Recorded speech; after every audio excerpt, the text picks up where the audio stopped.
We did it. Yay. Okay. Welcome to the Women in Business Collective, where we talk with exceptional leaders about tackling the challenges that women face on their journey to the top, the things I've been working with women on for the last 18 years. I'm Susan Baroncini-Moe, and my favorite thing about this show is that I get to work with women like this all day long. I get to see how amazing and inspiring they are in tackling obstacles, see how hard they work on those things, and this show lets me share that with you. My guest today is Brianne Tyler. She's the founder of StoneBridge Valuation, a valuation and litigation consulting firm in Washington State. She focuses her professional time on valuations for small and medium-sized private businesses. Hi, Brianne. Welcome to the show. Thank you for having me, Susan.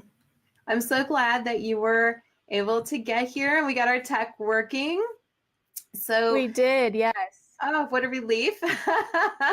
Well, let's start with the journey. So tell me a little bit about how you got where you are today. Sure.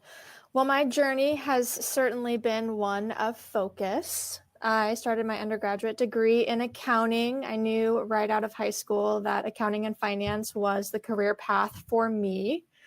I was so blessed to have parents help me with tuition costs, but as everyone out there knows, tuition costs is not the only fees that are accompanied with college. And so I actually worked full-time during my undergraduate degree, helping to pay and then graduate debt-free, which was a phenomenal experience. I know a lot of women don't have that option. And so it was a great starting jumping off point for myself. I then began working for a small business valuation and consulting firm in my home city. And about a year later, we merged in with a larger public accounting firm. And before I knew it, I was off to the races. I was working busy seasons, studying for and sitting for my CPA, getting my master's, and ultimately valuation specialty credential along the way as well. 4 years later, I wake up and realize that I had just been go, go, go. And this really wasn't the area that I thought that I would be in at the time of my career. So I decided to challenge myself and accepted a new position in the good old city of Seattle, working for a large consulting firm. I loved it for a little under a year. And about a year later, I decided I wanted to challenge myself again and open up my own practice. And that is where I am today. That is an exciting journey. And yes, it does sound like you're kind of go, go, go.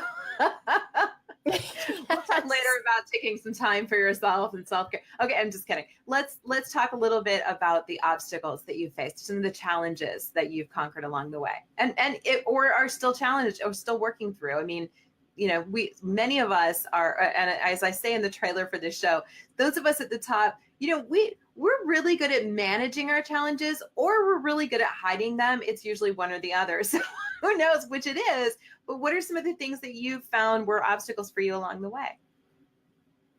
Yeah, I definitely think in preparing for this interview today, one of the things that I still think I'm challenged with is self-assurance. It's building that confidence and that executive presence to be taken seriously in the meetings that matter. And being able to wake up in the morning and convince yourself that you are that self-assured professional is a lot harder said than done when you're driving to the meeting and you are full of self-doubt and you're telling yourself that you haven't prepared enough. But really, once you get there, settling down, enjoying the moment, showing up and being the best that you can be, I think is a challenge that a lot of women face and I'm still facing. But when you learn to master it, new opportunities come from that. And so I think it's a challenge that I've had over the last few years, but I'm continually growing and learning from it. The more self-assurance and confidence I have in myself, the more others are going to think of me that way as well. Yeah, I think that's so smart. And I love that, even though, and this is why I wanted to do this show, because I wanted to highlight the fact that you can have those things, but you know, you can have those obstacles and those challenges, but you can learn to master them and manage them so they don't rule you and they don't keep you from doing great things. That to me is the difference that makes a high performer like you, is that you master it and you say, okay, I might have this. I might tell myself these weird things, but at the end of the day, when I'm going to the meeting, that's when I turn it on. That's when I'm able to master it and keep it under wraps, keep it under control, and then I can be the person I need to be to make that success. Exactly, exactly. And I think that's where self-awareness comes in as well. Yeah. I think we are all hard on ourselves every day, but when we're in a meeting or when we're talking to a prospective client, they aren't viewing those. They're not hearing the inner thoughts that we're saying about ourselves or about our preparations. All they're hearing is the conversation that we're having across the table. So being self-aware to just shut off that self-think and be in the moment and allow your skills and your experience to come through, I think is also a great tip and a great help when you're in those situations. Yeah, absolutely. Well, we've already kind of gotten into the advice, but what's some advice that you have for women who are professional, women in business, who really want to achieve great heights? I would say lean in. I know that that is something that we hear often, but I think it's more challenging. It's easier said than done. In the moment, I know that I'm faced with second guessing. And when you second guess, you're sort of exiting yourself or you're cutting yourself off from opportunities in the moment. And so by being aware and by leaning in and making the choice, not once, not one time saying, today I am going to be the best professional that I can be, but waking up every morning and saying, I'm going to be the best version of myself today. And the very next day saying, I'm going to be a better version than I was tomorrow or yesterday. And continuing to lean in and to make yourself uncomfortable. Put yourself in situations that you may not have the day before, even if it's just a baby step. Take that baby step to trying something a little bit different. And maybe that looks like taking on a new task at work or offering to do something that maybe is a public speaking gig where you're not familiar and it's not something you do every day, but it will definitely build a skill set to make you that much better for the next opportunity. Yeah, yeah. You said something so important there, and it was baby step. I think that when you feel insecure, when you're not sure about taking that leap, don't take the leap. Take a little baby step. Go incremental. It doesn't always have to be zero to hero immediately.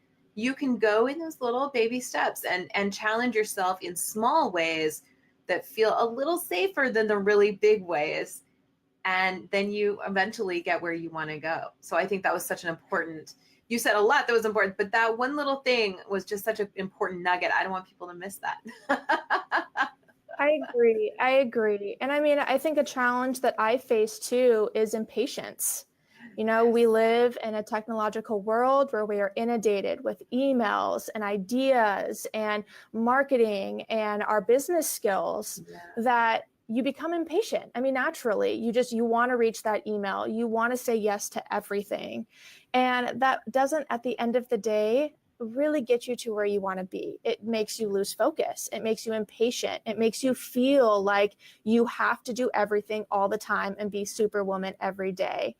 And in my experience, that only leads to burnout.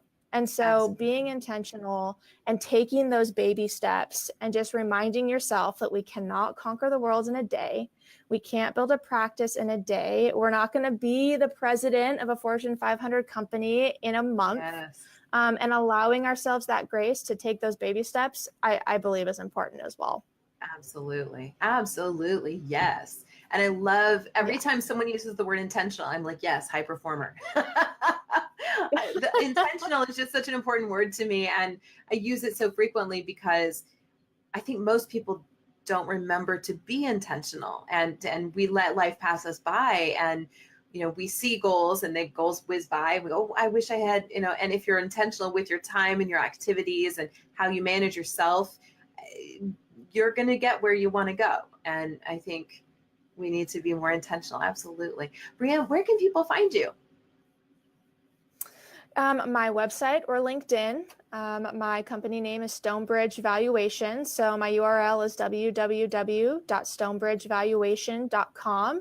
Feel free to connect with me on LinkedIn. I'd be more than happy to answer any questions, talk about advice, or just have a cup of coffee and get to know one another. Wonderful. We'll have links in the show notes for today, so it's easier for people to find you. Thank you so much for joining me today. Oh, thank you so much for having me, Susan. I'm so glad we were able to get the technology working. Me too. Oh my goodness. All right. That's it for today, my friends. I'm Susan Barantini-Mo, and this has been the Women in Business Collective show. I do these shows most weekdays at 9:30 and or 10:30 a.m. Eastern time. If you think you'd be a good guest for the show, or you know a woman who's a successful business owner, a woman in the C-suite or at the VP level or higher, visit us at womeninbusinesscollective.com to learn more about how you can be a guest. Thanks for watching. We'll see you next time.